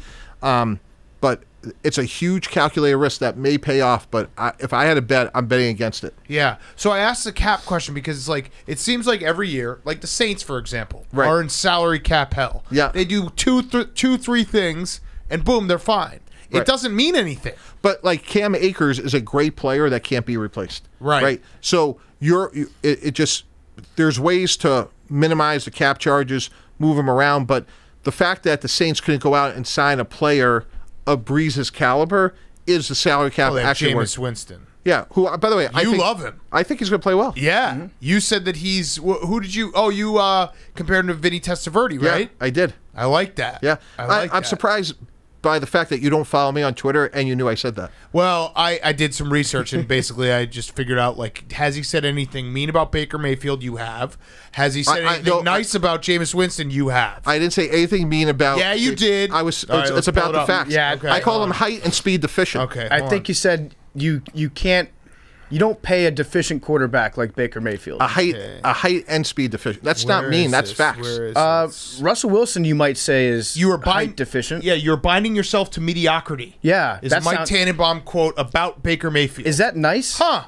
Is that a nice thing to say? First of all, that one's tough to come back from, Mr. T. Well, like I said, I will go back to my first statement. You guys don't even follow me on Twitter, so I'm really do that right now. I'll follow you. Okay. So I follow you on Twitter now. Address your Baker Mayfield slander, please. Okay, let me ask you this: if you were the president of Barstool Sports, right? Okay. Big Cat, and you walked into this room and say, "Hey, fellas, guess what? We just had one heck of the day. We just signed the 7th best podcaster on the planet." Okay. They'd be like, "What the f? Like, we want to be the best, right?" Right. So, but wait, Baker's not the 7th. You're saying? So draft the AFC. Yeah, I mean, we already have Brandon Walker working for us. Yes. No. Draft the AFC quarterbacks. What do you mean? In order. Who's in order? Yeah. But wait, that has not. You still need a quarterback, right? But my point is, if you're going to pay Baker Mayfield, you better pay him contextually, so you could keep Nick Chubb, Denzel Ward, all these other really good players you have. In my opinion, he's somewhere between the 6th and 8th best quarterback in the AFC. How are you going to win a championship? And what do they pay him? But that's every quarterback. Every quarterback who gets a new deal gets the highest paid deal. But it's the cap is just bullshit. But Big Cat, hold on a second. Those other quarterbacks you could win championships with. Like, could you win one with Josh Allen, Lamar Jackson, all these other guys, Matt Stafford? You would say Carson Wentz, if healthy, you could certainly have that argument. Like mentally healthy or physically? You have Carson Wentz ahead of Baker Mayfield? So let's do this, right? We're going to take Mahomes. Okay. Certainly. Josh Allen. Lamar. Lamar, yes, but there's clearly Lamar has issues when a team knows he's going to have to throw. No problem. Okay. I'll take Herbert, Tannehill. Tannehill over Baker. No, not Tannehill. That's you got your Dolphins goggles on right now. I don't know about that. Wait, Ryan Tannehill has the best offense in the NFL since he's been in Tennessee. Okay. A counterpoint, Baker Mayfield almost won the AFC Championship last year. And he won a playoff game with the Cleveland Browns. So that's the other thing you have to take into account is we're grading, you have to grade on a little bit of a curve when you're talking about Cleveland. It's been so long since they've had a quarterback that's even approaching mediocrity. And you've got Baker Mayfield, who's actually good at the position, and the franchise has played well under him. There's something about him that makes him elevate that franchise. Even when he doesn't play that great, you know that you still have a chance sometimes with Baker. Right, but here's the Baker Mayfield is a guy that is just objectively short and slow. So when you look at guys like Russell Wilson and Drew Brees, they are the exception. And my point is, you can't pay him $40 million a year because you got to keep Chubb and Ward and all these other guys, because that's going to give you your best chance to be successful. If you said you could get Baker Mayfield at $28 million and keep all his teammates, I'm all for it. I would not pay him at top of the market. And guys, remember this: he's under contract this year, next year, and you could tag him the year after. Yeah, that's what's so funny about the Baker talk. We addressed this a couple months ago, where it's like it felt like it was the middle of the summer and there was nothing else to talk about in the NFL. So people just smashed the button that said, let's talk about a contract extension for a quarterback that doesn't even need one right now. So what do you think about Dak then? Dak at 40 would probably fall under that same category, would it not? I think he's a better player. And I think you could. Yeah, but that's a lot of money. He's the second highest paid quarterback just on paper right now. Again, none of these contracts mean anything. Right. But 2 years ago, I said they should have signed him over Zeke. Zeke was in a fourth year or a fifth year deal. Plus, they could have tagged him. So if I was Dallas, I would have just let Zeke play the whole thing out, signed Dak back then, which was like 32, 33 million, Goff and Wentz. And obviously that market's gone up to 40. So you really like Carson Wentz still? No, and Orlovsky and I were arguing about this today. Orlovsky's literally I think his best friend is Carson Wentz. He almost cried when Carson Wentz, he did. He note-zapped. Either that or Stafford, right? Yeah. Yes, exactly. Stafford as well. But he's got a bias with Carson Wentz, which is fine. We have a lot of biases ourselves. We just admit them. Yeah. So my point about if you Google Bill Parcells quarterback commandments, one of the things he talks about is you want a battlefield commander. You want somebody that is going to lead the troops. And we argued about it today. If you're worried about Nick Foles as your backup, you got the wrong guy.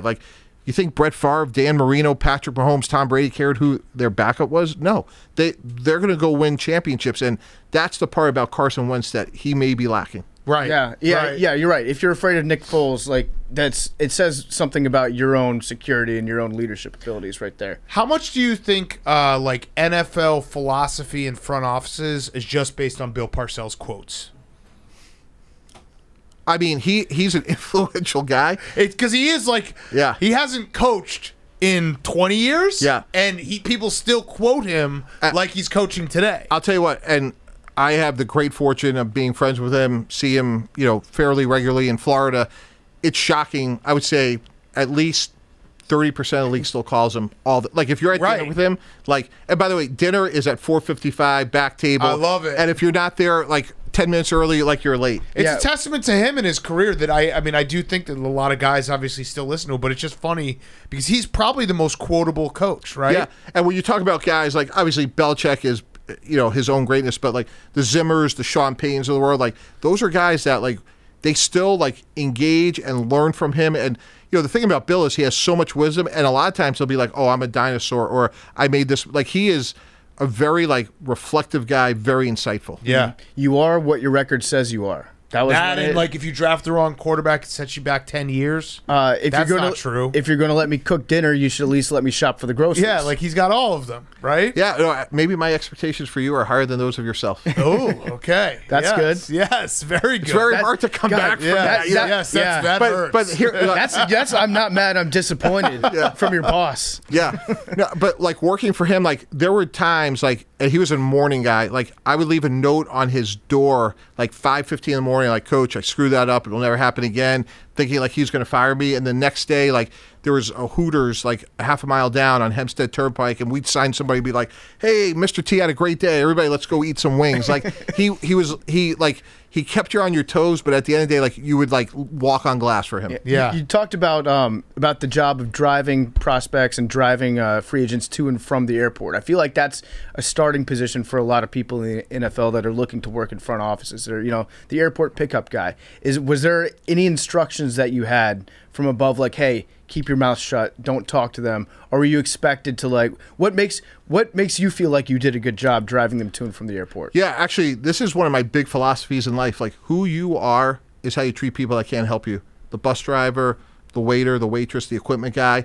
One of the reasons we drafted Darrelle Revis was like how respectful he was to our intern who he thought was a driver.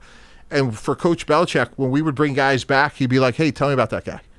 And again, his whole thing was like, if this guy's an asshole, when we give him $10 million, he's going to be a bigger asshole. Now, as Rex would say, if he could rush the passer, that's okay. He's our asshole. Right. But at least we know what we're getting, right? And so for Belichick, like there was a bunch of times like we'd run guys for physicals. Hey, tell me about him. What kind of guy was he? Yeah. Did he tip you? Like all that stuff. Is there an allotted amount of guys on a roster that you're like, all right, we can have X amount of assholes? Yeah. So in every single GM's office, they have one mathematical equation. Production equals tolerance. Yeah. And, Parcells and Belichick used to argue about LT because LT never showed up for the offseason program. That was really important to Parcells. And Belichick's like, okay, so like how long are we going to bench LT? And there's just like a lot of wisdom in that discussion. Like you want to have standards, protocols, and culture, but you know what? Like, hey, if Tiger Woods is not in the offseason program, like he's still going out there, as one of our guys. Right. And they always said that, like, Belichick treats everyone the same. And I believe that in film study, but there's no way that he treats everyone the same in terms of the tolerance, what they would do and whether he'd bring it. Like, Gronk was obviously different than some other. Gronk's a Hall of Famer, you know? And there's a legendary story that Marino loved to tell, which was Jimmy Johnson's first day on the job. He's like, look, Dan Marino, you fall asleep in one of these meetings, I'm going to wake you up. Backup corner, you fall asleep in one of these meetings, we're going to cut your ass. Yeah. And that's just life, though, right? Right. Yeah, it's true. I'm going to give you kind of two options, which road you want to go down on this question. I have one question that's about some inner team strife that you had to deal with, and then another one that's about team-to-team strife that you had to deal with. Is there option 3? No, those are the only two options. Well, let's go inner team for 200. Were you? Was there a part of you that was like, okay, thank God that made my decision a lot easier when Geno Smith got punched in the face? I actually wasn't with them anymore when that happened. Oh, you weren't? Okay. Yeah. All right. Well, that's okay. How you were with him for Tebow though, right? Yeah. Someone was dumb enough to trade for him. Yeah. So the Tebow decision.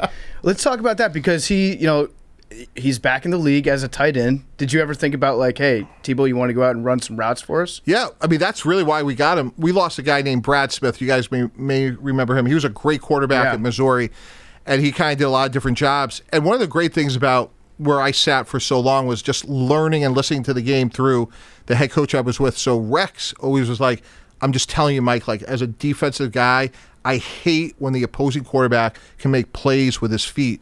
And when we lost Brad Smith, it was like, hey, we got to replace him. So on paper, it made sense to say, all right, we could get Tim Tebow for a 4th-round pick. He's making $2 million. And like, I think that's one of the mistakes I made. It was like, all right, on paper, that's very logical. He just brings so many more eyeballs to it. I'll tell you a really funny story. So in my house with our kids, we have a thing. You have to earn your dessert eligibility. You have to do something nice for somebody else. Football guy of you, to have that. Yeah. So we have Tim come in. And we're having dinner, and it's like it could not have been more awkward. Like you have Tim, he's an icon, his agent. We have our trainer, his family. I got my mom in town from Boston and my 2 kids, and it's like, okay, like like my 70-year-old Jewish mom and Tim Tebow. Like, how in the world are you going to make conversation? So I'm like, hey mom, like what'd you do today to earn dessert eligibility? So she's like, I bought my coworker a turkey sandwich. I'm like, great, Mom. Like, you get a chocolate chip cookie. So we kind of go around the table. So it finally gets to Tim. It could not be more awkward and stiff. And he's like, well, Mr. Tannenbaum, we have 7 pediatric cancer centers. We're buying 2 women out of sex slavery. I'm like, all right, Tim, you got a cookie, all right? Like, my mom's turkey sandwich never looked so feeble. That's amazing. That's awesome. He is a hell of a guy. All right, so I had one last question for you. This has been awesome. We really appreciate you coming in. You had a post about Coach K when he decided to retire, talking about social media and how his first 3 seasons didn't go so well and he probably would have been fired. What about the season that he hurt his back and decided not to have any of those records count against his overall record? What about that? It's a fair point. Thank you. My point about that was like and I'm as guilty as it now, but we're in this sort of like instant evaluation. No, you're absolutely right. Obviously, the post is about like the fact that every team, every fan base wants a revolving door, and a revolving door, like I wanted the Bears to fire Matt Nagy, like. Whether that's right or wrong, there probably is some benefit to the having the same guys in the front office and the coaching staff for a few years. Big Cat, just to put a ribbon on our conversation, Bill Parcells 3-12-1 first year. He thinks he's going to get fired. The late George Young's going to hire Howard Schnellenberger to be the coach. It gets back to him, and he said it publicly, privately, that he's like, F this. Like, if I'm going to go down, I'm not going to be everyone's friend. I'm going to try to be the best coach I could be the way I know how, and I don't care if people like me or not. And that launched his Hall of Fame career. Wow. Mm-hmm. Okay, so there it is. Have you officially changed your tune on Josh Allen? Good question. Well, the context is this. He is a very good player, and historically he has done something that no one else has in terms of improving his completion percentage. With that said, he did get hurt at Wyoming, and if we were running the Bills, guys, look, we would sign him to an extension. I'm not saying we wouldn't, but I would be scared to death that because he's such a big guy and he plays the sport the way he does, that will he make it through another 5 years? I hope he does, but like I said, he's been hurt once, and that would be... That's a cop-out. You just did a cop-out. Why is that a cop-out? Like, well, he's good, but the injuries. Just say he's good. Okay, and then you put your name on a $200 million contract. Done. Josh Allen. Done. And you would have no concerns. None. I'll make it 220. Because the cap doesn't mean anything. You cut him after a year if you had to. So I like him. He's gotten better, but that would worry me. Like the way he plays, like I hope he doesn't get hurt. But like I said, he already got hurt at Wyoming. All right. So, but if he like goes to the Super Bowl with the Bills, they had a great season last year. If he takes the Bills to the Super Bowl, at that point you're like, you have to change your tune at some point. Yeah. Right? No. Absolutely. He like. Again, like if you look at the history of our sport, his increase in completion percentage is historically good. Like people don't leave college football and become as accurate as he has. The way you're saying that makes me think that you think it's an aberration. It is. I mean, that's the... But you think that it's not going to keep going? No, I would bet on him because his character, he's a great kid. He has a much better sense of humor, and he's, like we got to know him in the pre-draft process. He's a great kid. But he's really the exception. Yeah. Okay. So I guess which is the aberration? Josh Allen's. Are you saying the aberration is his increased completion percentage from college, or are you saying that last season was an aberration for him? No. I would say his aberration going from college to, and I think his trajectory will stay where it is. But okay.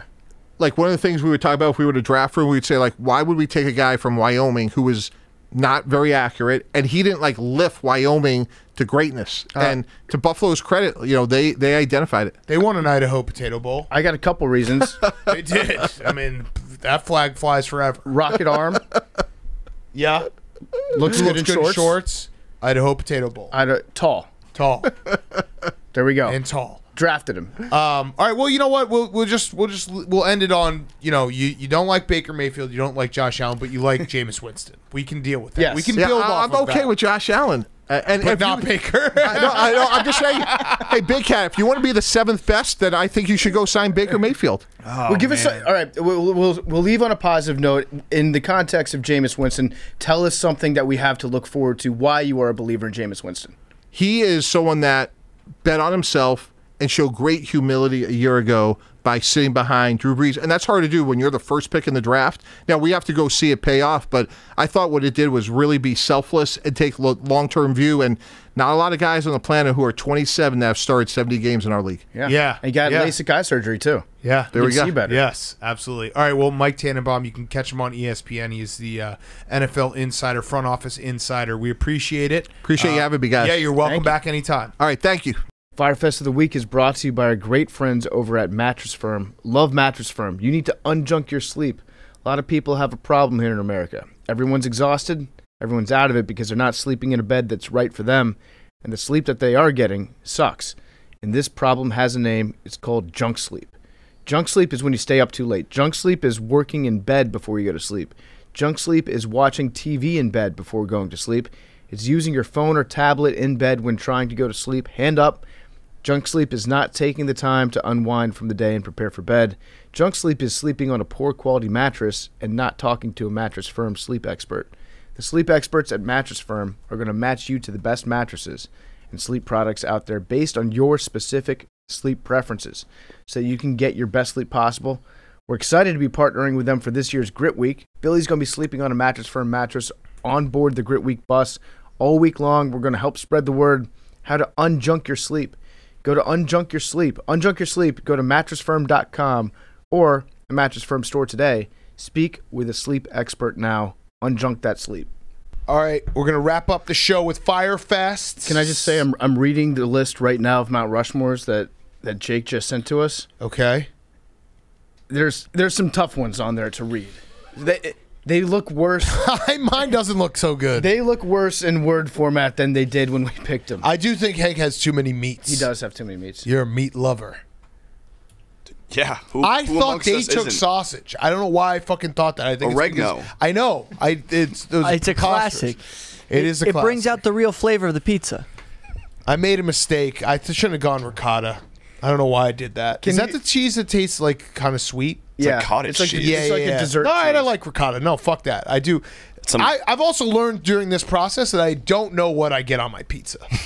Like, I didn't know what basil versus spinach was because I usually just get a pepperoni pie. Yeah. I think when Hank took pepperoni, I should have gone it threw one. all of us off a little bit. Can we order pizza? I actually really want some right now. My Fyre Fest is pizza related. All right, let's start it. Let's go. Fyre Fest of the week. And we got some great interviews coming next week. And then Grit Week the week after. So get excited. We will be out and about. We're also going to figure out a way, just a little announcement. We're going to figure out a way. A lot of people ask us to do their fantasy draft orders. We're going to streamline it. So we're probably going to have Billy just go on the Pardon My Take YouTube and do all of them. Billy, are your DMs open?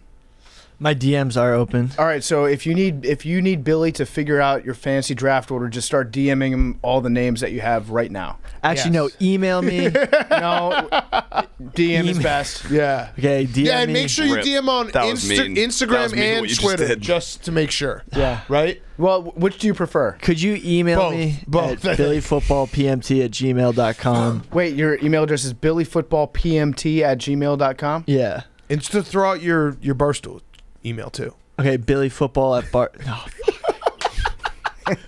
Follow me on Twitter, Billy Hot Takes. Billy Football. DM me there. billyfootballpmt@gmail.com. Yes. Oh, Instagram's man. B1LLY football. All right, now you're just going to get them everywhere. All right. Well, at least I got interaction. All right. So, Fyre Fest of the week, Hank. Last night, I got a pizza, but not a delivery pizza, DiGiorno. Made it in my oven, took it out, was starving. It's a process, like 25, 30 minutes to get it finished. And I was starving when I put it in, so I was just waiting for it to come out. Finally got it out. Cut it open, had the little pizza cutter, and then I just absolutely torched the roof of my mouth. Yeah. Like, I should have waited probably 10 minutes, and I just ate it. What's worse, biting your tongue or roof of your mouth burn? Roof of your mouth, because it's still... Yeah. Everything I eat, I just feel this burn on the top of my mouth. That's really tough. It was the hot cheese that got you? Mm-hmm. Yeah, the hot cheese, no toppings. it'll stick there for a little bit. You were doing a little research. Yeah. Fuck. And you were closing your eyes. What would I love to have on this cheese pizza? What do you think is worse, biting your tongue or biting your cheek? Because I've been on a real tear biting my cheek the last week. Well, and or lip, if you get the lip bite and then it's bigger and then you keep biting it. Yeah, and then you're like, no, it's not a herp. No, Yeah. the tongue bleeds more. Okay, Okay. it's good to know. That true? Yeah. There's all right. more circulation. Yeah, no, you bite your tongue. You just bleed say out. shit and I just believe You it. can bleed out if you No, bite your tongue. hard enough. You can die by biting I your don't tongue? know about that, but I bit my tongue once. I was bleeding for like 3 hours. That's what it's based off of? Yeah. You said you can bleed out. I think it might be possible. I'll Google it. Yeah, please do. Oh, man. Yeah, that's tough, Hank. So still burning Thoughts you and right prayers. Yeah, Yeah, that's I brutal. can feel it. Yep. now? You got to eat more ice cream. Can't rid get of that away burn. from it. That's actually a good call. I might have to Yeah. do that after. Yes. Take care of yourself. Take care of your mentals. Take care of each other. My Fyre Fest. Peace and love, baby. I got 2 Fyre Fests, and I've been a little bit public with both of them. But my first is that my apartment is just a complete and utter war zone. It looks like people are negotiating with RG3 in there. It's got the ceiling has been all peeled off. It's got mold that's coming because the apartment directly upstairs from me has been having renovations done on it for the past, I don't know, like 3-4 weeks. Yep. So every time it rains, they've done something where it leaks through, and the rainwater from the top floor, because I'm on the JV penthouse, no big deal. It seeps down into my ceiling and is starting to form cracks and brown spaces. And I got back from the shore house last weekend, and I looked up at my ceiling, and I could not recognize my own ceiling in my apartment. So I'm pretty sure that I'm just breathing in mold 24/7 now. And I heard them trying to work on it yesterday. And it was seriously the sound of a man walking around upstairs in what sounded to be like 8 to 12 inches of water. And so I'm just, They're just wading through water. I'm assuming that I'm completely. Can I spin fucked. zone? Yeah. For all the drugs that you don't do, Yeah. kind of like a new trip staring at your ceiling. Good point. You know? Like it's a totally new experience. And it's probably increasing the humidity in my apartment for all the drugs that I don't grow. Correct. Okay. It would actually be if you can maybe black out your shades, it sounds like a perfect environment for mushrooms. A trip to chamber. grow. I've got the new trip chamber. Yes. Yeah, but it honestly kind of does suck because Yeah. for what you pay to live in New York City, You showed pictures. It definitely sucks. it sucks big time. Yeah. And then you try to get in touch with your super and your landlord and all that stuff, and they've got a million other things to do with their slums that they manage, so it takes forever to come out. It's just, if I don't show up for work one day, you'll just know that the mold got me. Yeah. Okay. My other Fyre Fest is that nobody wants to come see Limp Bizkit with me in this room. Yeah. But that's well, I have a. You're going to be out of town. I'm be out of town. Hank's taking care of his mentals this weekend. Yep. Billy and Jake and Liam just ghosted me. I gave them I take full accountability. Hand up. Yeah, I apologize. I extended an invitation to you guys to come to my luxurious Could have just shore downvoted house. the text. Yeah. You don't actually want me to come there. I would not have invited you. Are you? I know it was that like a statement or is that a question? I know it's like a polite invite to invite me, so thank you. But I'm not going to actually pressure you and go. If you want to come, just say that you want to come. No, Billy. it's cool. Thank you for including me. That was nice. of But you, I'm not Billy. going to be Billy, that like was nice of you to actually think take you of. up on it. Yeah. Okay. All right. Well, it You put yourself sucks. out there. I did. But you also put yourself out there knowing a quarter of the room was going to say no matter what. And Hank had already said no to me privately. And you knew I because- was out of town. Yeah. So you kind of set yourself up to fail. Well, I would have expected a response. Like if I was around town, I would have given you the courtesy thanks, but no thanks. I would have expected a response at least from Jake. Yeah. Hand up. But I Jake should have answered and you said should've. Jake, no. I'm guess sorry. what? Maybe my expectations for you are higher than your expectations for yourself. That's true. If I didn't still have moving boxes all over my house, I probably would do it. But Yeah. I got to do it at some Yep. point. No, I feel move awful. after. Thank you for the invite. All right, my Fyre Fest is I am going to be out of town. I'm going on a bachelor party. I'm very worried about that and the hangover that will ensue. But more than that, it's the Fyre Fest that I am halfway through Outer Banks Season 2, and I just want to finish it. Like, I'd rather just finish it than go out of town. What time zone is this bachelor party in? It is in Central Time Zone. Shit. Be careful. out. I will be careful, Hank.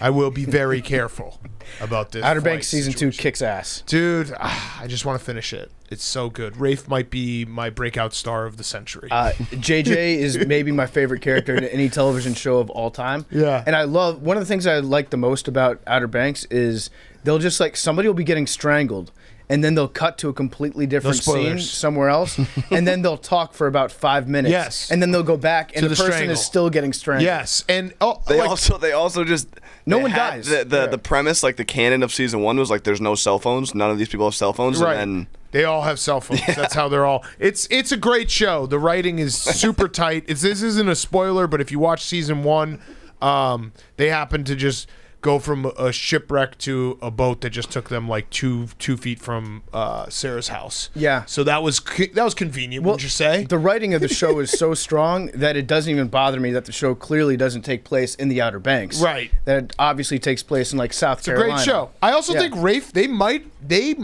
be what is it called? Character acting. Like he might just be high on coke the whole time. Because in real life, that's how good he is playing a cokehead that's lost his mind. I just love a murderous cokehead. I love JJ's plans. JJ has a plan for everything. Yeah, he does. Everyone needs to have a friend like JJ that's willing to go all out for him. I'm starting to get annoyed. Like, why is he John B? What do you mean? Like, what is his last name? B? Yeah. But why do they call him that? It's Beaugh. Right. But why? John B. I thought B was his middle name. No, that was a joke. Yeah, I don't know why they call him John B. Yeah, it's funny because like somebody will be shooting a gun at them, and they'll go, "Watch out, John B." Yeah, right. I love it. But even it's in great, like, John B. but Yeah. Stephen A. Smith is Stephen A. Right? But if you saw him and you were like hanging out with him, you were best friends with him, you wouldn't be like Stephen A. I think I would. I think I don't would think too. so. Yeah, I think I would. I think as a it'd say sign of Stephen. respect.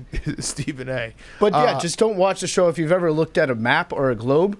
Or and you you'll be like fine. things like dialogue and plot lines that make sense. Continuity. Yeah, don't. It's turn your brain off. Jake, your Fyre Fest. So another salad-related thing. Oh man, Yeah. So I ordered ahead. what a sentence to start that with. Yeah, on the restaurant rhymes with sus jalad. No free ads. Sus Jalad. Getting even Yeah. better. Yeah. So I ordered my salad ahead, and I ended up ordering it ahead to the one next to my apartment. There's one right here. They said they had no order, and I had to pay double. They wouldn't transfer it over. Damn. So it's $23 salad. That's a tough week, dude. That one legitimately has the worst customer service I've Yeah, of I mean, I'm anywhere not I've gonna ever throw been them under to. the bus, The but people legitimately just ignore you when Yeah. you walk in. Yeah, they don't- I actually respect that. Yeah, I like, think they like care so medium, little. medium customer service pisses me off. But when you walk in and it's just like we don't care, I kind of am like, you know what? That's fucking badass. Yeah. Like you're aloof. I mean, I'm there every day, so like I develop some sort of like eye contact relationship with people where Right. like they kind of know who I am, well, but clearly not because they yeah, didn't they give you didn't free care. salad. Nope. So I paid double. Do you have a usual if you walk in? No, I like- Will it be the usual, sir? No, because I ordered it ahead. There's Okay. like Jake, like yeah. But what's up? I agree with Big Cat. There's something almost French about that type of Yeah. service where, like, I don't know if you've ever been to France or experienced a Parisian restaurant, but you walk in and they're just like, oh, this guy's lucky enough to be dining with us. Right. Like, I'll get to him when. Actually, the worst was one time I went to an outdoor cafe in Paris and they came over to me and I didn't say a word to them. They just immediately took the menu off the table and then put the English menu in front of me. Yep. And they took away the ashtray that was there. And I was like, that was a lot of assumptions. And they nailed them. And they were right. So I got mad. I went to the store next door and bought a pack of cigarettes just to be like, I need the ashtray back. You showed them. It's a shame because I'm a loyal customer there, but Yeah, you are. I know Whatever. it's tough. It's Yeah, a tough it week. happens. All right, Billy. My first Fyre Fest is I'm sorry that I brought some bad vibes into the room when I first came in when I was No, it late. was great. The show was awesome. No, it was actually a perfect peek into like basically every Billy interaction. Yeah, Come okay. in, blame everyone else, then be like, you know what? Actually, it was my fault. Anyway, that was my first Fyre Fest. Second Fyre Fest is I forgot to bring underpants to the gym for when I changed, so I had to go commando the other day. So, wait, are you commando right now? The other day. Okay. Wait, no, he's commando right commando now. right now, and No, I'm he's not. blaming it on Let's another see. workout. No, I'm not. Show us your what underwear. color underwear you Show wearing, us your Billy? MeUndies. You can't do HIPAA. That's a HIPAA violation. No, You're not wearing underwear. No, No, I'm not no, asking you the to other show us your day, balls. it wasn't- Show us your underwear. I'm not. Show gonna us your pull underwear. A George Kittle. Just pull your underwear up on the side. Cool, You my want- other pull Fyre your underwear up. Fest Look, is Billy, that I look what I'm doing. started- See that? Here's my underwear. I started. Here's my underwear. I started a new Wait, show. Oh, wait. look there. I started a new. I started a new You're show. freeballing it. Wait. I started a new show. Yeah. And I can't tell anybody about the show because I'm scared they're going to spoil it for me because it's a really old show. But it's a really good show, but I want to talk to someone about it who won't spoil it for me. The Wire. It's The Wire. It is The Wire. No. Yes, it is. No, it's not. Walter White dies in the end. Fuck. No, wait, Kidding, I seriously? didn't know, Fuck. actually. Shit. But yeah, that's my other Fyre Brand's Fest. King.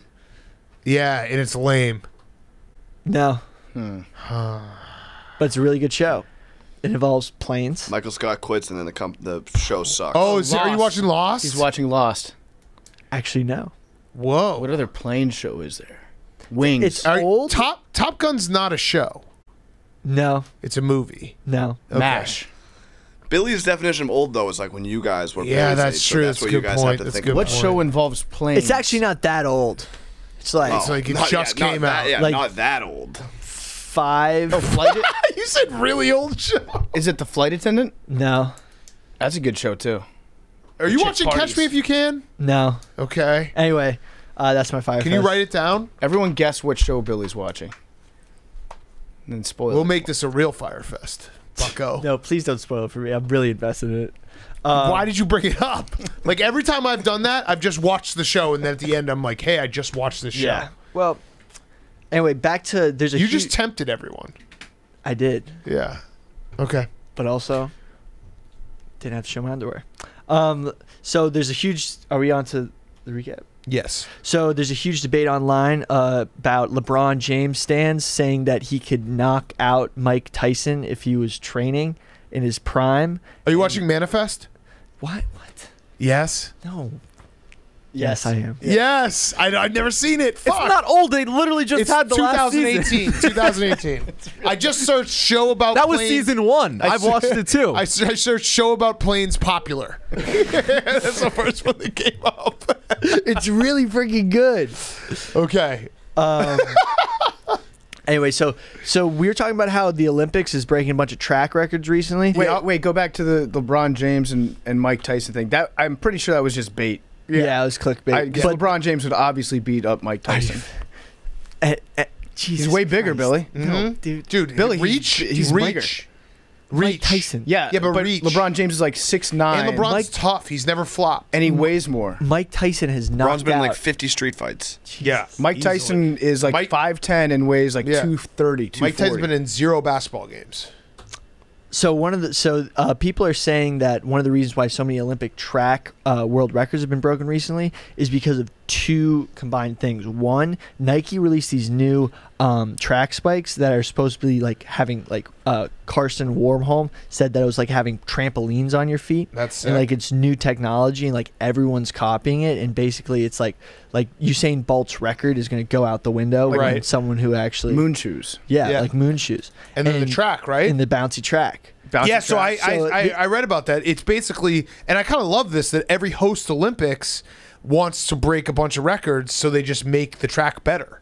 It's a Mickey Mouse Olympics. Wow. But they do that every Olympics, Yeah. I think.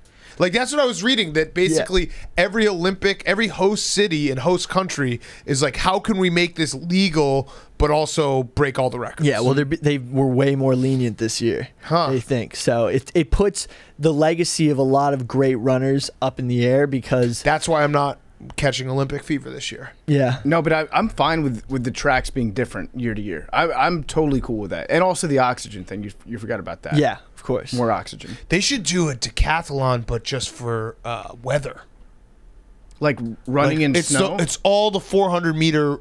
The 400 meters is the only event. Snow, rain, hurricane, like 100 degrees, freezing. That would be cool. I actually think that there should just be a Summer Olympics held during the wintertime outdoors, like snow football. Yep. You get snow track. Yes. That'd be sick. In for that. Is that it? And also, you can't bleed out by biting your tongue, but there was a medieval torture where they'd cut out your tongue and make you strangle on your blood. Good recap, Billy. Sweet. Great job. All right, numbers. 70. 69. 99. I 18. can't believe I got the number exactly. 6. What a waste. Polar bears and grizzly bears can make a growler bear hybrid, which is actually really cool. You should Google them. Dave Grohl. Oh, 66. Holy. Oh, I thought I had it for a second. Can we get pizza? Yeah. Damn it. Growler bear. Yeah, get my pizza. Love you guys. Pineapple, ricotta, 2 olives. onions. Love you Can we guys. get an anchovy, half anchovy? It's also called a pizzly. Depends on who's the father, who's the mother. Which one's which? I think the father's the pizzly, the mother's the growler. I think you just made that up completely. Love you guys.